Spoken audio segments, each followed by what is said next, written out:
तो यार अगले 20 मिनट में आप सीखने वाले हो PQRS, जिन्हें आप सेंटेंस रीअरेंजमेंट या पैरा जंबल भी कहते हैं। ये अलग अलग एग्जाम में पूछा जाता है, सबका लेवल अलग अलग होता है। मैं इस वीडियो में SSC, CDS और NDA के लेवल का कराने वाला हूँ। इसकी प्रैक्टिस में सीधे सीधे NDA PYQ कराने वाला हूँ, जो इसी साल पूछे गए हैं NDA 2022 सेकंड पेपर में। तो सबसे पहले देख लेते हैं कि ये PQRS आखिर होते क्या हैं। तो उनको जिनको नहीं पता है उनके लिए बता देते हैं। इसमें आपको 4 या 5 ऑप्शन दिए होते हैं और उनमें आपको अलग अलग सेंटेंस दिए रहते हैं। तो वो अरेंज्ड नहीं होते, यानी क्रम में नहीं होते, उल्टे उल्टे दिए रहते हैं। तो आपको उनको सीधे एक क्रम में लगाकर एक मीनिंगफुल अर्थ बताना होता है, तो उसे कहते हैं PQRS। इसे ही सेंटेंस रीअरेंजमेंट या पैरा जंबल के नाम से भी जानते हैं। अलग अलग एग्जाम में इनके अलग अलग नाम होते हैं। तो आपको ऑप्शन में ऐसे ही दिए रखे होंगे, जैसे QRPS। तो आपको इस हिसाब से, अगर ये सही हो, अगर Q से प्रारंभ हो रहा हो, ऐसे अगर इसका क्रम चालू हो रहा हो, तो आप उस पर टिक कर देंगे। तो ऐसे ही हम क्वेश्चन देखने वाले हैं कि उन सेंटेंस को पहचानेंगे कैसे कि कौन सा क्रम सही है। तो उनके लिए हम कुछ रूल देखेंगे, उसके बाद कुछ PYQ भी करेंगे। हम इसी साल के PYQ हम उठाने वाले हैं, 2022 के सेकंड पेपर के हम उठाने वाले हैं, जो NDA में पूछे गए हैं। और आपको ये भी बता दें कि NDA और SSC दोनों में लगभग सेम टाइप के क्वेश्चन पूछे जाते हैं, कोई भी डिफरेंस नहीं है ज़्यादा क्या, लगभग तो सेम ही आते हैं क्वेश्चन। तो कोई ऐसा हो कि SSC का कर रहा हो तो वो भी इस वीडियो को देख सकता है, दोनों के लिए बराबर है। अब देख लेते हैं कुछ रूल्स। तो सबसे पहला आता है कि स्टार्टिंग सेंटेंस आपको पता लग जाए, जो स्टार्ट कहाँ से हो रहा है, कौन सा आपका PQRS में से कौन सा ऑप्शन है जो स्टार्ट हो रहा है। तो उसके लिए आपको सबसे पहले सब्जेक्ट देखना होगा, जिसमें सब्जेक्ट सबसे पहले दिया है उसे ही हम स्टार्टिंग सेंटेंस मान लेंगे। और सब्जेक्ट में आप कैसे पहचानेंगे, तो इसमें आता है नाउन और एक आता है आपका प्रोनाउन। तो ये दोनों आपको दिख जाएं कहीं भी, तो वहीं से समझ लेना कि स्टार्ट होगा वो सेंटेंस। नाउन में आपका कोई व्यक्ति, वस्तु आदि का स्थान वगैरह का नाम दिया हो। प्रोनाउन में आपको ही, सी, इट, दे दिख जाए, तो इनसे आप समझ सकते हैं कि यहीं से स्टार्ट होगा सेंटेंस, और आप उसको अच्छे से पहचान सकते हैं ऑप्शन से। आगे हम एग्जाम्पल से भी देखने वाले हैं। दूसरा आता है हमारा कि कोई स्टार्ट वर्ब से कर रहा हो ना, तो वो सबसे पहले उसे काट देंगे। एलिमिनेशन मेथड इसमें बहुत ज़बरदस्त लगने वाला है। तो सबसे पहले ध्यान रखना है, जहाँ वर्ब दिखे तो सेंटेंस को सबसे पहले काट देना कि यहाँ से तो नहीं शुरू होने वाला। अगला रूल है हमारा तीसरा। इसमें हमने पहले तो स्टार्टिंग देखा था, अब हमें कोई सेंटेंस के लास्ट में दिख जाए, तो यहाँ लास्ट में कोई वर्ब वगैरह दिख जाए, जैसे आर, ऐसे ही कुछ और दिख जाए, हैज वगैरह, तो यहाँ पर कोई ये हमेशा लास्ट वर्ड नहीं होगा। जैसे हमने सबसे पहले स्टार्टिंग देखा था, अब लास्ट उन PQRS में से, जैसे PQSR, तो यहाँ पर हमने पहले वाला तो देख लिया कैसे पहचाना है सब्जेक्ट से। अब इसको पहचान लेंगे लास्ट वाले को। तो आप अगर किसी में आर वगैरह आपको दिख जाए तो वो समझ लेना वहाँ पर तो स्टार्ट नहीं हो सकता, क्योंकि उसके बाद भी कुछ आएगा। तो हम अगर ऐसे में कुछ दिया हो, जैसे यहाँ पर आर दिया है, तो आर में आपको लास्ट में आर ये दिख गया आर, तो आप सबसे पहले उस आर वाले को काट दें, क्योंकि उसमें लास्ट में आर आ रहा है। एग्जाम्पल से आपको अच्छे से समझ में आएगा, वो हम एक साथ करने वाले हैं, सभी रूलों को अप्लाई करेंगे एक साथ। चौथा रूल सबसे इम्पोर्टेंट है, सबसे इम्पोर्टेंट, पेयर बनाना आना चाहिए। अगर आपको 2 पेयर भी मिल गए ना, तो उन्हीं से आप एक क्वेश्चन को उड़ा दोगे। जैसे इसमें 3 पेयर भी बना सकते हो, लेकिन मेनली आपका 2 पेयर बन जाए तो आपका काम बन जाया करेगा। जैसे आपके पास ऑप्शन में दिया गया है PQSR, उसी को ले लेते हैं। तो अगर आपको पता चल गया कि Q और S एक के बाद एक आएंगे, तो आप इन दोनों को ऑप्शन में देख लेंगे, जहाँ भी होगा उसे टिक कर देंगे ऑप्शन को। तो ये करता है पेयर मेथड। उसके लिए भी कुछ रूल होते हैं, जैसे Q में आपको दिया है लास्ट में कोई एंड दे दिया, मतलब ऐसा वाला एंड, और उसके बाद यहाँ से कोई, जैसे इसमें था लास्ट में राम, एंड लगा था, तो दूसरे सेंटेंस में शुरू हो गया श्याम, तो आप पहचान लेंगे कि वो दोनों एक साथ ही आएंगे, तो Q के बाद ऐसा आएगा। तो ऐसे आपको पेयर बनाना आना चाहिए। ये 3 रूल थे। पहला, स्टार्टिंग कैसे करें, तो सब्जेक्ट देख लेना, वर्ब नहीं होना चाहिए पहले में। दूसरा था कि आर को देख लें, लास्ट में कोई वर्ब आ रहा हो, इजेम आर वगैरह कुछ आ रहा हो, तो वहाँ पर लास्ट में एंड नहीं होगा, तो उसे आप हटा सकते हैं। तीसरा है पेयर बनाना, तो ये भी सबसे महत्वपूर्ण है। और पांचवा है हमारा कंक्लूजन। सबसे इम्पोर्टेंट लास्ट में हमने देखना है कि हमारा PQRS में से कौन सा अपना लास्ट में आ रहा है। तो हमें पता चल गया कि P लास्ट में आ रहा है, तो उसको पहचाना है कैसे। तो कंक्लूजन में आप देख सकते हैं कुछ वर्ड होते हैं जैसे देयर फोर, सो, ऐसे कुछ 10, तो ऐसे कुछ वर्ड आपको दिखाई दे जाएंगे, तो उनसे आप पहचान सकते हैं कि ये लास्ट वर्ड है। तो अब इसके PYQ कर लेते हैं। NDA 2022 सेकंड पेपर के इसी ताज़ा सवाल हैं, तो उससे आपको और क्लैरिटी आ जाएगी, मतलब करने कैसे हैं सवाल, वो आप लाइव देख पाओगे। तो क्वेश्चन है, a much wider array of perspectives, the editor of present works, the history of social reforms from the argue the need to understand. ये आपके 4 PQRS दिए गए हैं। अब आपको देखना है कि कौन सा ऑप्शन सही है। तो इसमें आप कैसे पहचाना था हमने, सबसे पहले सब्जेक्ट को देखो कि शुरू कहाँ से होगा। तो आपको ए मच इससे शुरू होता दिख रहा है, नहीं है, ये सब कोई सब्जेक्ट वगैरह भी नहीं है। तो पी से शुरू होने वाले को काट दें, पी से तो आपको कोई दिख नहीं रहा है, तो चलो छोड़ो। अब देखते हैं कि क्या आर वी से शुरू हो सकता है, नहीं हो सकता। तो एस से शुरू होने वाले को काट दें, तो ये गया आपका सीधे सीधे। अब देखें, हम लास्ट देखना है, स्टार्टिंग तो हमने देख लिया, अब लास्ट देखना है। क्या पर्सपेक्टिव से लास्ट हो सकता है, हो सकता है, देखते हैं बाद में, अभी हमें पता नहीं है कुछ। प्रेजेंट वर्क, ये भी हो सकता है। अंडरस्टैंड, इससे नहीं होगा, तो ये तो हमने एस से नहीं होगा अंत, क्योंकि अंडरस्टैंड एक वर्ब है, तो एस लास्ट में आएगी नहीं, क्योंकि अंडरस्टैंड के बाद भी कुछ आएगा, तो एस से अंत होने वाला ये भी गया। अब बचे ये दो। अब इनमें आपको देखना है, कोई लिंक करके देख लो, दो का पेयर बना लो, क्योंकि हमने दो चीज़ें तो देख ली, स्टार्टिंग लास्ट।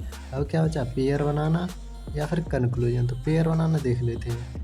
तो आपको क्या करना होगा, जैसे आपको कोई भी ले लो, argue the need to understand, क्या अंडरस्टैंड करने के लिए, the history of social reforms, ऐसे आप देखोगे, understand the history of social reforms. जैसे दो आपको पेयर मिल गए, जैसे आप दोनों को कनेक्ट कर दें, वो मतलब एस के बाद आर आना चाहिए। तो एस के बाद इसमें तो क्यू आ रहा है, इसमें एस के बाद आर आ रहा है, तो ये आपका सही हो जाएगा। तो जैसे आपको समझ में आ गया हो तो लाइक कर देना और कमेंट में बता देना अगर समझ में आ गया हो तो सच्ची से। अगला क्वेश्चन है हमारा, for which she fought till the end as a champion of women's rights, Pandita Ramabai was truly remarkable as a pioneer in women's education and. तो ये 4 आपको फिर से दिए गए हैं। तो हमने सबसे पहले क्या देखना था, स्टार्टिंग कहाँ से हो रहा है। तो स्टार्टिंग के लिए सब्जेक्ट ढूंढो, सब्जेक्ट देखते ही आपको पता चल गया होगा पहली नज़र में कि यहाँ से शुरू होगा, तो आर से शुरू होने वाले को टिक करें।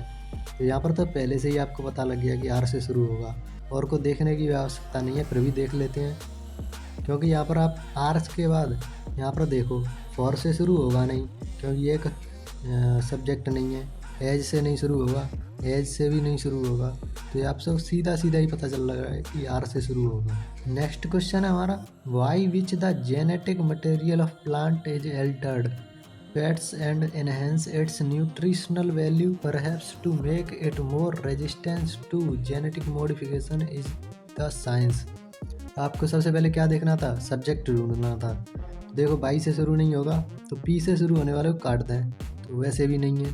परहैप्स मतलब संभवतः है, तो पहले कुछ बात बताएगा तभी तो कहेगा कि संभवतः है, तो आर से होने वाले को भी काट दें। आर से शुरू कौन से हैं, ये दोनों हैं, काट दो। अब इसको देखते हैं, fats and enhance it's net nutritional value, तो समझ में नहीं आ रहा हमारे भी। सबसे पहले देखना है, genetic modification is the science, कुछ बात समझ में आ रही है, ये एक सब्जेक्ट के रूप में इस्तेमाल किया जा रहा है, तो एस से शुरू होगा, तो आप देखते ही बता लोगे कि एस से शुरू हुआ।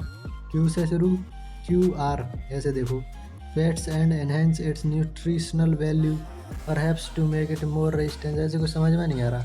सबसे मस्त कौन सा बन रहा है, genetic modification is the science, तो ऐसे आप देखते ही बता दोगे कि ये आंसर है। अगला है हमारा, there is in all instant a single surrender to the idea that authoritative truth to be discovered and defended, many people today are willing to. अब सबसे पहला काम, सब्जेक्ट ढूंढो। देखो यहाँ पर देयर से शुरू नहीं होगा, पी से शुरू होने वाले काट दें, वैसे भी नहीं है। Surrender to the idea that, कुछ पता नहीं चल रहा।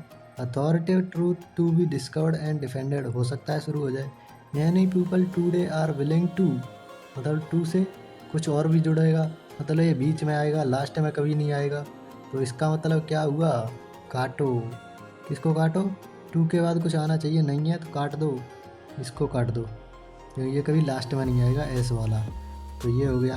अब क्या है, सिंगल, डिफेंडेड, कुछ दैट, इसको पकड़ो, लास्ट में क्यों नहीं आएगा क्योंकि दैट के बाद भी कुछ आना चाहिए, इसको काट दो। अब क्या है, आपके पास ऑप्शन बचता है आर से या क्यू से, इन दो से शुरू हो सकता है, या तो इससे शुरू होगा या इससे शुरू होगा।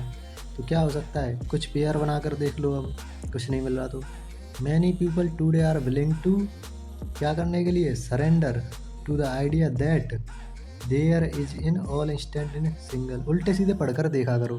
तो यहाँ पर देखो, यहाँ पर पेयर बनता हुआ दिख रहा है, surrender to the idea that there is in all instant a single.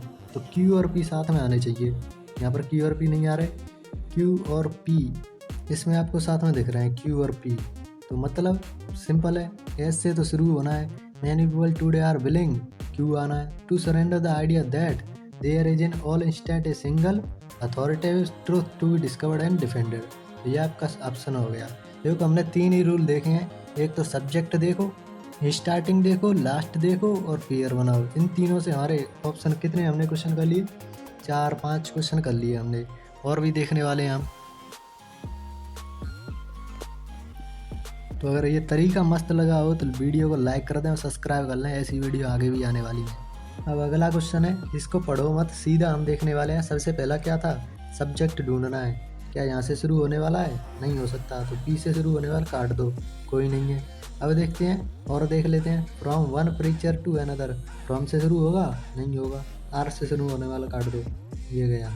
अब देखो और देखो ऑप्शन में, if you do not reflect and understand, understand आज के पेपर में 2 बार आ चुका है, तो इसके बाद कुछ आना चाहिए।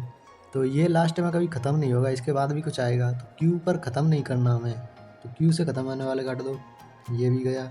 अब बचे आपके पास 2, क्यू से शुरू हो रहा है दोनों, तो क्यू से हमें स्टार्ट करना है। अब आपको लिंक बनाना है, दो चीज़ें हमने कर ली, एक तो अंतिम वाला देख लिया, एक स्टार्टिंग वाला देख लिया, 2 रूल हो गए। तीसरा है पेयर बनाना, सबसे महत्वपूर्ण हमने बताया था और यही महत्वपूर्ण साबित होगा। ऐसे सवाल हैं यहाँ पर आपको 2 में फंस रहे हैं, तो यहाँ पर हम क्या करने वाले हैं, if you do not reflect and understand, क्या अंडरस्टैंड करोगे, फॉर योर सेल्फ, अपने लिए, the implication of truth death, तो आप अपने लिए इसे अंडरस्टैंड करोगे। तो इससे ये कनेक्शन बन गया, 2 पेयर बन चुके हैं आपके। तो क्यू के बाद आपका पी आना चाहिए, क्यू के बाद पी, क्यू के बाद पी, देखते ही आंसर आपका हो गया। आप इससे भी अंदाज़ा लगा सकते हैं, यहाँ पर कॉमा है तो ये लास्ट में कभी जाएगा नहीं पी वाला, तो इसमें लास्ट में पी दे दिया है, तो ये आपका गलत हो जाएगा, ये सही हो जाएगा। तो कई तरीके होते हैं, बहुत सारे तरीके हैं, हम ऐसे ही प्रैक्टिस करते रहेंगे। और हमने टेलीग्राम हमने खोला है, एक लिंक डिस्क्रिप्शन में दे दिया होगा, स्टडी वानी नाम से, तो उस पर हमने प्रैक्टिस सीट भी अपलोड करी है, उसको कर सकते हो आप। अगर आप कहेंगे तो उसका सोल्यूशन हम कर देंगे, कमेंट में लिख देना। अगला क्वेश्चन देख लेते हैं। तो सबसे पहले हम क्या करेंगे, स्टार्टिंग देखेंगे। तो यहाँ पर देखो इन, तो इन से कभी शुरू होगा, ये कोई सब्जेक्ट है, नहीं है, तो पी से शुरू होने वाले को काट दो, तो ये ऑप्शन तो आपका सीधा सीधा गया। अब देख लेते हैं, विल भी, क्यू से शुरू होगा, नहीं होगा, तो वैसे भी नहीं है, चलो ठीक है। अब अंत देख लेते हैं, अंत थ्रू से नहीं होगा, तो पी से कोई एंड भी नहीं हो रहा, ये थोड़ा टिपिकल क्वेश्चन बन रहा है। फिर भी देख लेते हैं, will be sharply, will be enhanced sharply, तो क्या इनहेंस हो जाएगा, किसी की प्रिपरेशन इनहेंस हो जाएगी, तो मतलब क्यू बाद में आएगा एस से, और पता नहीं कितने बाद आएगा, तो क्यू एस के बाद आना चाहिए। यहाँ पर तो एस क्यू से पहले ही आ गया, काट दो, ये गया। क्यू एस के बाद आना चाहिए, क्यू एस के बाद आ रहा है, क्यू एस के बाद आ रहा है, इन दोनों में तो ये फिट बैठ रहा है, तो बचे ये दोनों ही ऑप्शन बच रहे हैं। अब इनमें देख लेते हैं और जोड़ लेते हैं। तो the preparation of professionals in agriculture, जो प्रोफेशनल बनाएंगे वो किस में बनेंगे, इन एग्रीकल्चर, तो एस के बाद पी भी पेयर बन रहा है। उसके बाद देख लेते हैं बचा हुआ, through programs integrated with general education will be enhanced sharply, तो ऐसे हमारा कुछ सही बन रहा है। तो एस के बाद पी किस में आ रहा है, एस के बाद पी, फिर आर, फिर क्यू, तो सबसे बेस्ट हमारा क्या बनना है, ये वाला। तो यार अभी भी आप बने हुए हो तो आप बहुत सीरियस हो, आप देख सकते हैं यूपीएससी के द्वारा ये पूछे गए हैं, और हमारे 5 नियम बताए थे, उनमें से मेनली 3 नियमों का इस्तेमाल हुआ है, उन्हीं से इनकी धज्जियाँ उड़ रही हैं। इसी साल के क्वेश्चन है ये, यूपीएससी एनडीए 2022 सेकंड पेपर के। ये किसी भी एग्जाम में उधर उधर कर सकते हैं, वो तो एसएससी में डाल दें, सीडीएस में डाल दें, किसी में हो सकता है। तो ऐसे ही टॉपिक वाइज हम लाते रहेंगे, तो सब्सक्राइब कर लेना। नेक्स्ट और भी देख लेते हैं क्वेश्चन तब तक के लिए। अगला क्वेश्चन हमारा, इसको देखो, स्टार्टिंग देखनी है, अंत देखना है और पेयर बनाना है। 3 ही नियम है हमारे। तो स्टार्टिंग देखो, एंड से शुरू नहीं हो सकता, आर से शुरू नहीं हो सकता, पी और क्यू से शुरू होने वाले काट दो। तो ऐसा कोई ऑप्शन में है भी नहीं, तो ये हमारा काम नहीं करा। अब अंतिम वर्ड देख लेते हैं, तो अपना वे इम्पोर्टेंट। तो यहाँ देखो कॉमा लगा है, तो कॉमा से तो कभी अंत होगा नहीं, तो क्यू से अंत होने वाले काट दो। तो ये गया। अब हम लिंक देख लेते हैं, जो पेयर बनते हैं उनको देख लेते हैं। तो यहाँ पर देखो इसी से चालू कर लेते हैं, आर सर्टेनली वेरी इंपॉर्टेंट। तो वेरी इंपॉर्टेंट, क्या चीज़ इंपॉर्टेंट है? पॉलिटिक्स। तो पॉलिटिक्स तो एक सिंपल है, कोई सिंगुलर है, तो सिंगुलर के बाद आर नहीं आ सकता, तो आर का सो क्यू से बन नहीं सकता। अब issue raised by feminist and multiculturalist, कुछ भी। तो इश्यूज हैं वो बहुत इंपॉर्टेंट है, जैसे यहाँ पर प्लूरल भी है, यहाँ पर भी प्लूरल है, तो ये दोनों पेयर बन गए। जो इश्यू हैं वो बहुत महत्वपूर्ण है, सर्टेनली वेरी इंपॉर्टेंट। एस के बाद क्यू आना चाहिए, एस के बाद क्यू नहीं आ रहा, काट दो। एस के बाद क्यू नहीं आ रहा, काट दो। लगातार नहीं आ रहा, वैसे तो आ रहा है। एस के बाद क्यू यहाँ पर आ रहा है, ऑप्शन सही। आज का हमारा अंतिम और 10वां PYQ है NDA का, तो उसे देख लेते हैं। तो हमारे तो 3 ही रूल थे मेनली, एक था स्टार्टिंग, दूसरा था लास्ट देखो, तीसरा था पेयर बनाओ। तो इसमें देख लेते हैं, क्यू से शुरू होगा, नहीं होगा तो पी से शुरू होने वाले काट दो, काट दिया। आगे बढ़ो, what it is as a human being have you ever considered. तो यहाँ पर मैंने इसे गलत किया था, मैंने इसको टिक किया था क्योंकि मैंने उसे व्हाट इफ़ समझ लिया था गलती से। तो ऐसी गलती आप ना करें, ध्यान से पढ़ना पेपर को। तो इससे शुरू नहीं होगा क्योंकि यहाँ पर कोई क्वेश्चन नहीं बन रहा है। यहाँ पर एक और नियम आपको पता होना चाहिए, जब भी कोई क्वेश्चन बने ना तो उससे आप स्टार्टिंग करेंगे। तो यहाँ पर देखो, हैव यू एवर कंसीडर्ड, तो हैव यू एवर कंसीडर्ड, तुमने कभी विचार किया है, कभी सोचा है, तो ऐसा मतलब नहीं कर रहा है। तो क्वेश्चन बने उसी से स्टार्ट करते हैं, तो स्टार्टिंग किससे होगी? एस से। तो एस वाला शुरू होने वाला हमारा एक ही ऑप्शन है, तो इसी को हम टिक कर देंगे और ये सही हो जाएगा। और वैसे भी आप देख सकते हो, कंसीडर्ड एक वर्ब है, तो इससे अंत तो नहीं होगा कभी, तो एस वाला अंत किसका है? इसका है, तो ये कट गया, ये कट गया, ये तो वैसे ही कट गया क्योंकि व्हाट इट इज़ कोई क्वेश्चन नहीं बन रहा, तो सीधा सीधा हमारा ऑप्शन ए हमारा सही हो गया। तो आपने 10 क्वेश्चन कर लिए, वो भी PYQ थे NDA 2022 सेकंड पेपर के, और वो भी हमारे 3 रूल से। 3 रूल क्या थे? एक तो स्टार्टिंग देखनी है, स्टार्टिंग क्या होगी? नाउन से होगी, प्रोनाउन से होगी। सेकंड था हमारा लास्ट देखो, लास्ट में कोई वर्ब वगैरह नहीं होनी चाहिए, ना ही स्टार्टिंग में वर्ब होनी चाहिए। और तीसरा सबसे इम्पोर्टेंट, लिंक करो, यानी कि पेयर बनाओ। इन 3 से ही आपको दिखा दिए, आपके 10 क्वेश्चन करके दिखा दिए हमने। तो और प्रैक्टिस करनी है तो टेलीग्राम पर आ जाना, नीचे लिंक डिस्क्रिप्शन में दी गई है, वहाँ पर हमने अपलोड कर रखी है।